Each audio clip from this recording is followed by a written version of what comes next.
Saudações, meus queridos alunos de Química Geral 1. Como eu falei para vocês no e-mail na semana passada, nós vamos começar a ver a aula agora de uma forma um pouquinho mais dinâmica, né? Um pouquinho diferente, além só de textos. Então nós vamos ver esses vídeos, eu vou fazer de forma condensada para que eles não fiquem cansativos, mas nós vamos avançando. Então nós vamos ver hoje o balanceamento das reações de oxirredução através das semi-reações padrão de redução. Na verdade, esse método ele é a mesma coisa do que a gente já viu no método Ion-Elétron, só que ele visto de uma outra perspectiva, a perspectiva da eletroquímica. Claro que nesse momento a eletroquímica não é o nosso tópico de assunto, isso aí é assunto da Química 2, né? Nós vamos focar, nós vamos extrair da eletroquímica só o que nos interessa, que é balanceamento nesse momento, tá certo? Esse método ele usa algumas tabelas, essas tabelas aparecem em muitos livros, tá certo? E nós temos aqui uma introdução à termodinâmica, né? Tem um Azinho a mais aqui no slide, e nós vamos então já introduzir alguma coisa de termodinâmica química, mas é bem pouquinho, porque termodinâmica química também é assunto da Química 2, e o nosso foco aqui, já falei, é o balanceamento de reações de oxirredução. Bom, esse slide aqui mostra pra gente uma linda cachoeira. E aí, eu vou perguntar para vocês assim, é possível que a água da cachoeira, ela suba ao invés de descer? E aí, obviamente, que vocês vão responder. Naturalmente, essa água jamais vai subir, tá certo?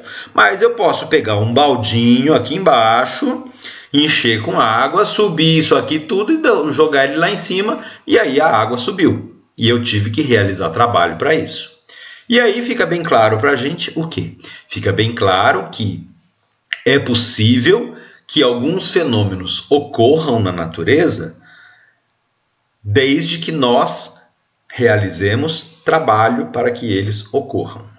Outros fenômenos ocorrem naturalmente. Por exemplo, a água cai de cima para baixo, obviamente, na cachoeira. Por quê? Porque o potencial, a energia potencial da água aqui é mais alto, aqui é mais baixo, e do potencial mais alto para o mais baixo há um caminho natural, um caminho espontâneo a seguir. Tá certo? Então a natureza ela tem fenômenos que são espontâneos e fenômenos que não são espontâneos.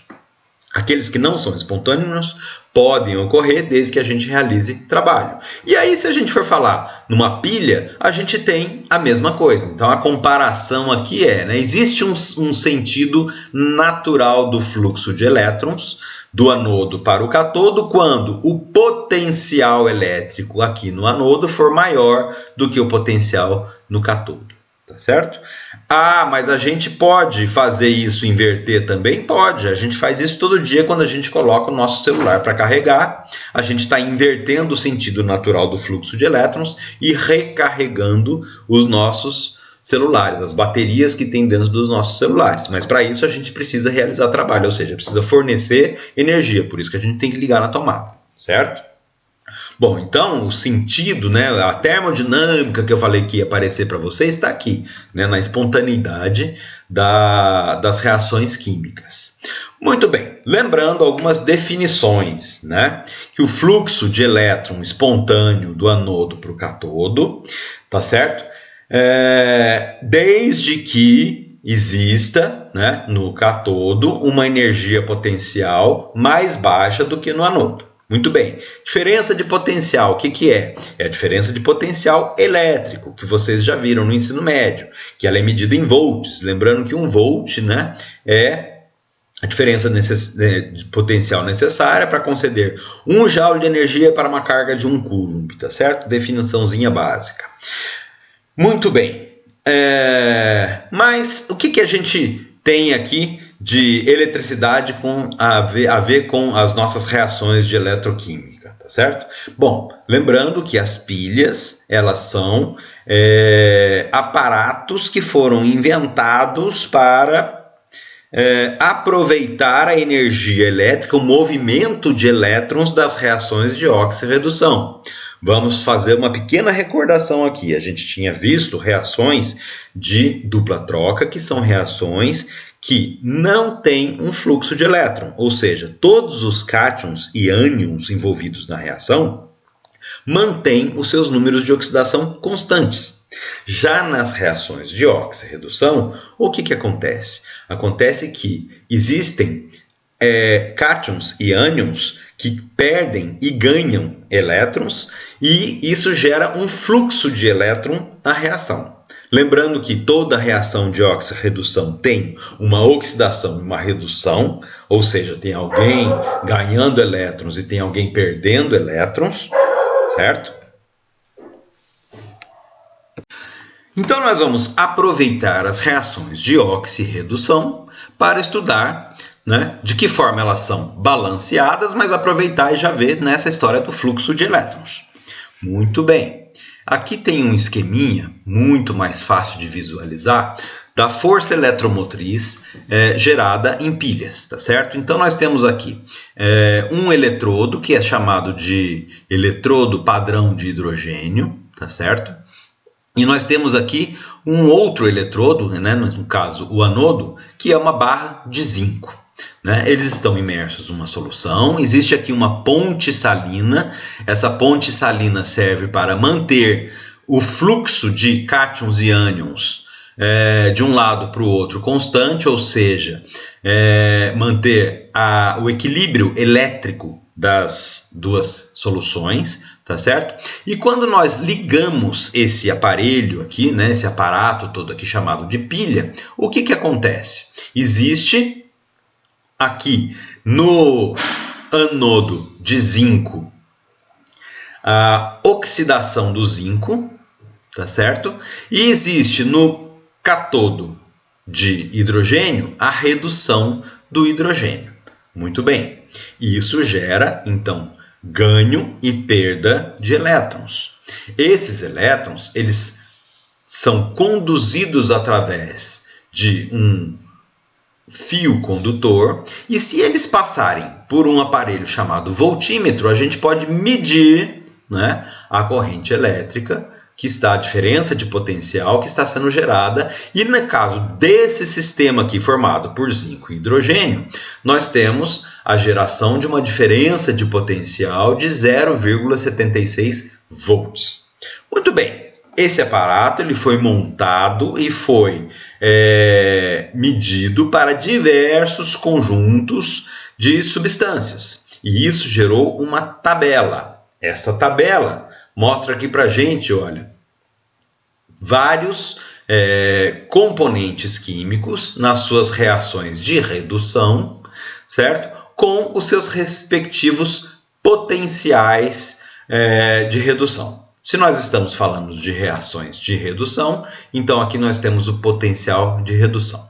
É importante notar nessa tabela que nós temos aqui a tabela organizada na ordem decrescente de potencial padrão de redução, tá certo? Muitas tabelas, quando tem muitos elementos sendo estudados, elas são organizadas na forma alfabética, né, na ordem alfabética do primeiro reagente. É mais fácil de encontrar essas reações nesse caso. Só que daí a gente perde essa informação aqui da ordem crescente, decrescente, né, dos potenciais padrão de redução. E por que isso é importante? Porque vejam, né, se a gente for analisar a tabela sob essa perspectiva aqui, a gente vê que quanto maior for o potencial padrão de redução, quanto maior for aquele número, a gente tem aqui agentes oxidantes fortes.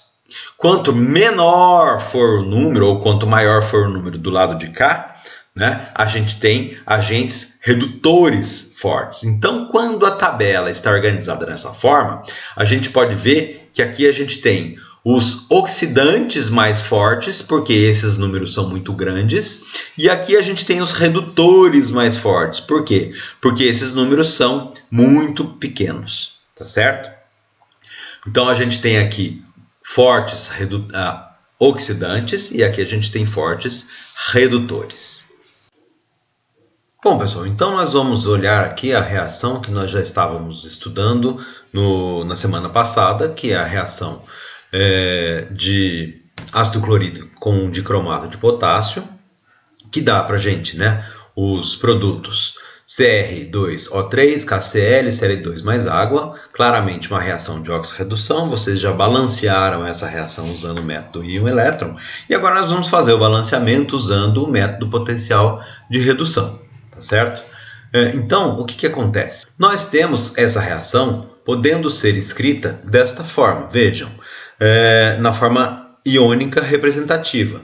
Então, aqueles íons que não aparecem, que não reagem na realidade, eles desaparecem, tá certo? Só aparecem aqui os íons que realmente estão participando da reação de oxirredução.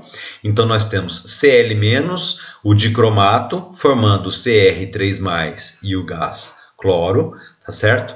E quando a gente tenta fazer esse balanceamento usando o método potencial de redução, nós também temos que separar esses reagentes na reação de oxidação e na reação de redução. A diferença é que nós vamos procurar na tabela, né? Nós temos aqui aquela tabela em que nós temos várias reações e nós vamos procurar a reação do dicromato e a reação do cloreto aqui.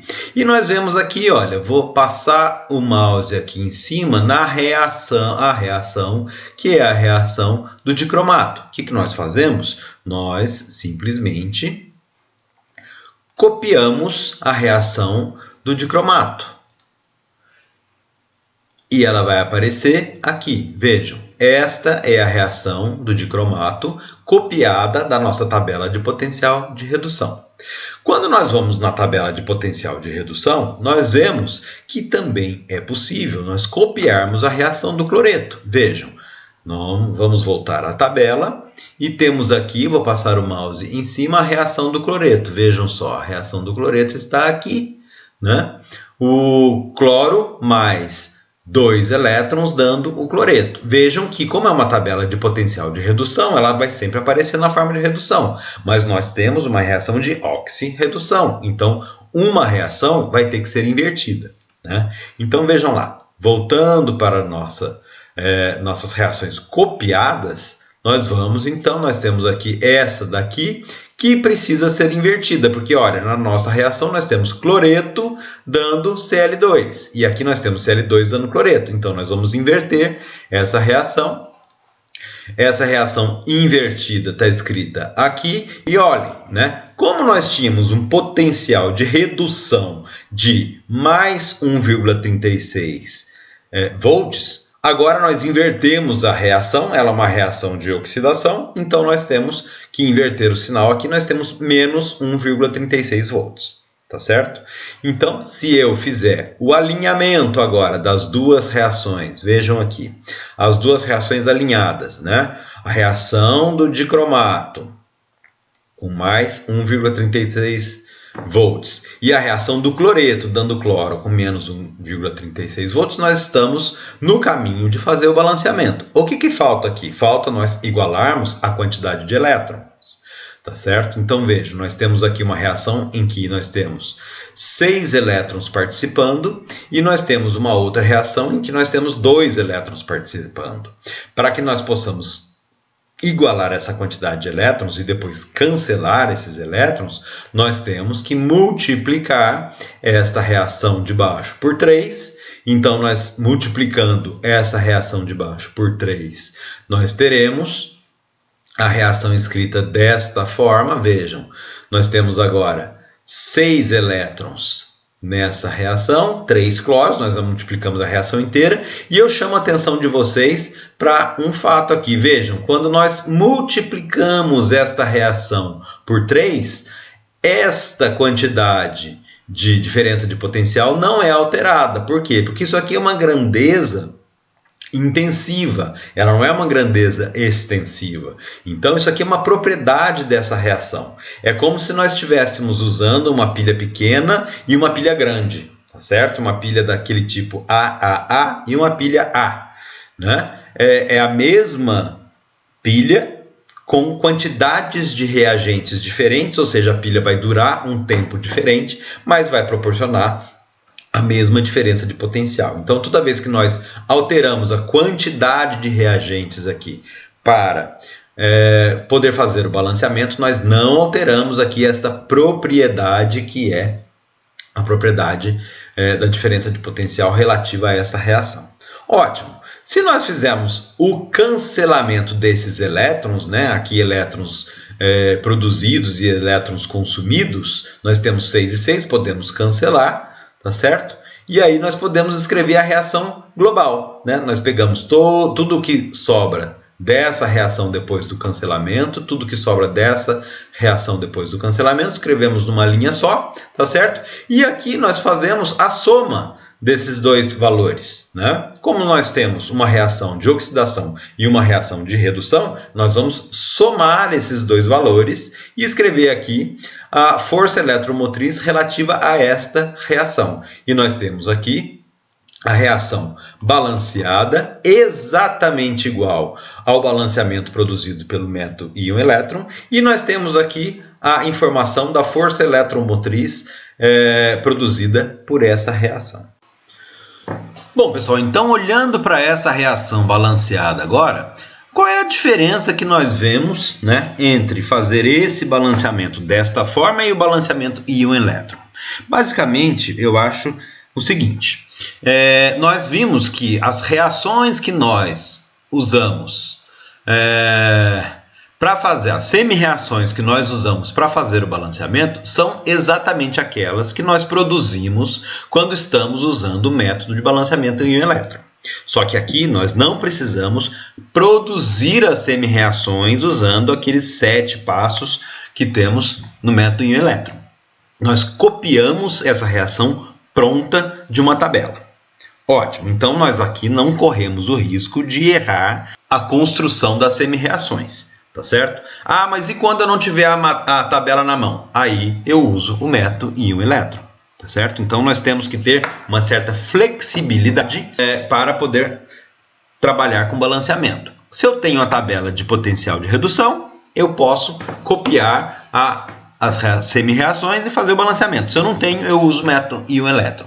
Então a gente tem que saber como é que surgiram essas semi-reações. Tá certo? A outra grande vantagem que eu vejo nesse método de balanceamento, e não é uma vantagem que eu vejo, é uma vantagem do método, né? É esta informação aqui. Esta informação aqui é uma informação importantíssima. Por quê? Porque aqui entra aquilo que eu tinha falado para vocês no início deste vídeo, que nós temos uma certa introdução à termodinâmica. Porque nós vamos ver em seguida que este valor aqui nos diz a respeito da espontaneidade desta reação. Agora que nós já sabemos fazer o balanceamento das reações de oxirredução usando as tabelas, vamos lembrar aqui, né, a respeito da espontaneidade das reações.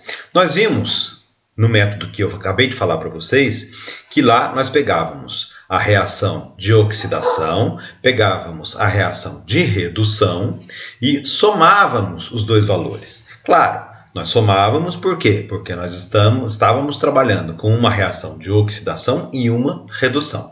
Nessa formulinha que aparece nos livros, né, ela fala assim, que você tem que pegar a reação do catodo menos a reação do anodo. Aqui você está pegando dois potenciais de redução, tá certo? Então, claro, você teria lá na nossa reação 1,33 positivo aqui, 1,36 positivo aqui, aqui temos o sinal de menos e o resultado daria menos 0,03, como nós tivemos lá do outro lado. Então, tanto faz, né? Se você usa dois potenciais de redução, como você tirou da tabela, é um menos o outro. Agora, eu acho muito mais simples, né? Depois que a gente inverte uma das reações, inverte o sinal do valor do potencial e aí soma os dois e fica tranquilo fazer a conta. E o que a termodinâmica nos diz? Ela nos diz que toda vez que este valor aqui for positivo, lembrando, né, que é importantíssimo que o potencial de redução é uma propriedade intensiva, então quando a gente altera a quantidade de elétrons, multiplica por algum fator para poder fazer o balanceamento, nós não alteramos o potencial da reação, tá certo? Quando nós temos esse valor aqui positivo, nós temos uma reação espontânea. Então vejam, isso vem da termodinâmica, né? Nós podemos demonstrar, né, que a variação da energia livre de Gibbs ela é igual a menos NFE, em que nós temos N, a quantidade de elétrons envolvidos na reação, no nosso exemplo seria 6, né? F é a constante de Faraday, que tem esse valor aqui, e E é a força eletromotriz da célula que a gente acabou de calcular através dessa formulinha. Então, para a reação que nós estamos estudando, que é a do dicromato, né, com o ácido clorídrico, nós temos um potencial padrão calculado de menos 0,03 volts. E isso a termodinâmica nos diz que a reação, sendo uma força eletromotriz negativa, ela vai ter uma variação da energia livre de Gibbs positiva, portanto a reação não ocorre. Então fica a pergunta no ar, né? Poxa vida, nós estamos estudando há um tempão esta reação, já fizemos diversas vezes esse balanceamento, é uma reação que não ocorre? Isso foi didaticamente planejado para que nós tivéssemos uma reação na qual nós estamos no limiar entre a espontaneidade e a não espontaneidade. E como é que nós vamos explicar isso? Essa reação não ocorre dentro das condições padrão. Então vamos lembrar que quando nós fizemos o balanceamento dessa reação, nós copiamos a reação de redução e a redução de oxidação dessa tabelinha aqui, né? E essa tabelinha é a tabelinha de potenciais padrão de redução em água a 25 graus. Esse termo padrão quer dizer que são soluções padronizadas, que foram todas feitas na concentração que arbitrou-se como padrão de 1 mol por litro.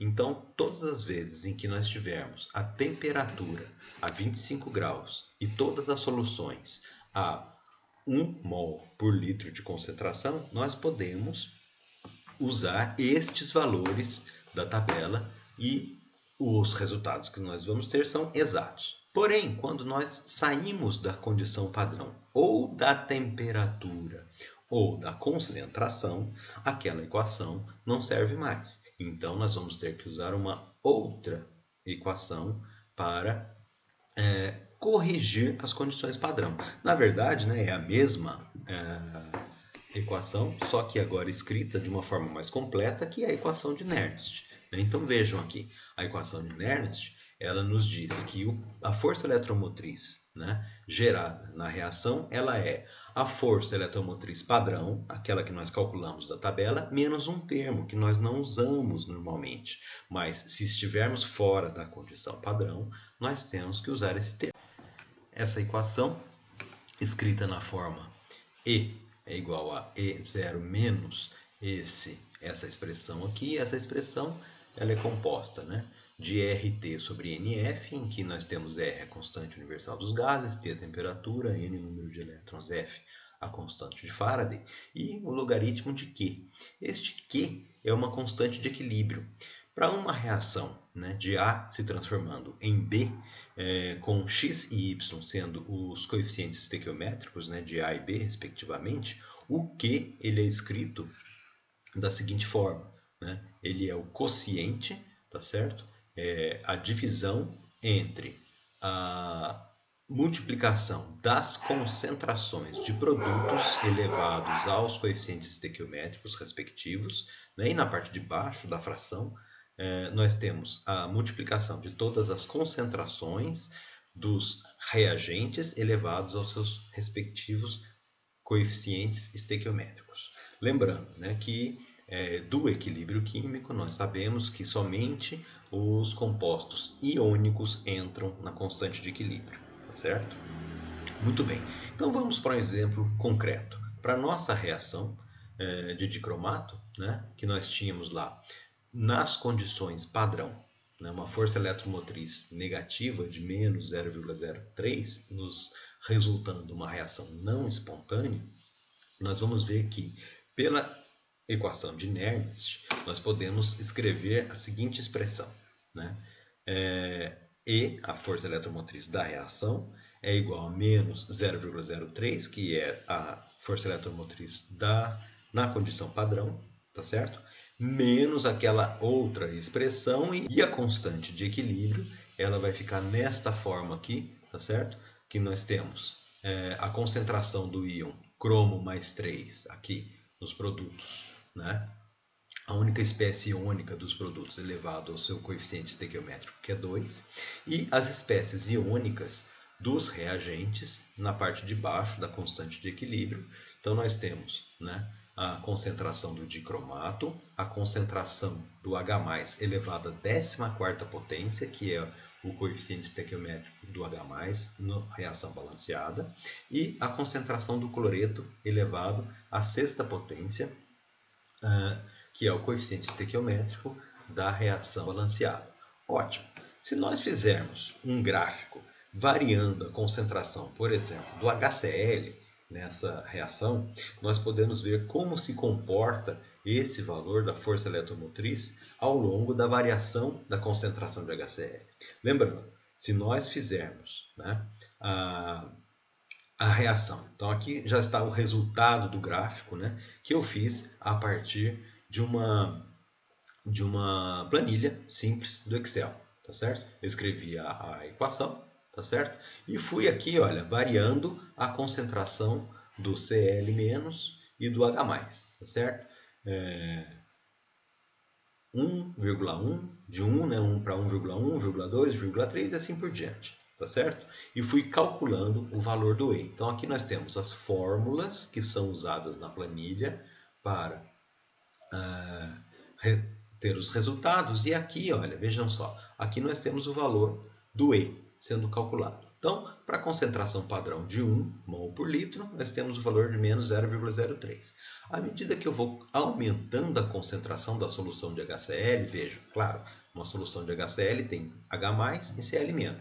Então, quando eu aumento a concentração do HCl para 1,1 mol por litro, né, tanto a concentração do H+, quanto a concentração do Cl- aumentam para 1,1 mol por litro, eu recalculo o valor do E, segundo a expressão, e ele vai aumentando de valor, tá certo? Vejam que do 1,4 para o 1,5, o valor do E sai do valor negativo e vai para o valor positivo, que nós podemos ver aqui no gráfico. Tá certo? Então, olha, entre 1,4 e 1,5, a nossa linha vermelha aqui sai dos valores da parte dos valores negativos e vai para a parte dos valores positivos.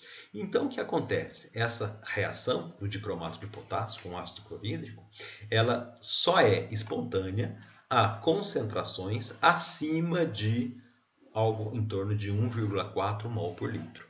Se eu usar as condições padrão estabelecidas naquela tabela que nós usamos para fazer o balanceamento, nós estamos aqui nessa região de 1, né? E nós temos a reação não espontânea. Toda essa parte aqui negativa é não espontânea. À medida que eu vou aumentando a concentração de HCl, quando eu passo de 1,4 mol por litro, essa reação passa para o lado da espontaneidade. Ótimo! Bom, então agora nós já sabemos como fazer o balanceamento de uma reação de oxirredução usando as semi-reações padrão, que aparecem na tabela de potenciais padrão de reação.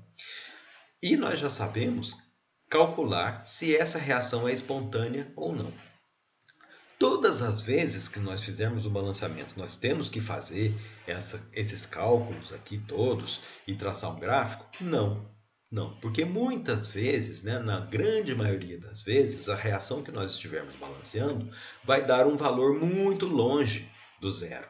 Ou vai dar um valor muito positivo, dizendo que a reação é espontânea sim, ou vai dar um valor muito negativo, dizendo que a reação não é espontânea não.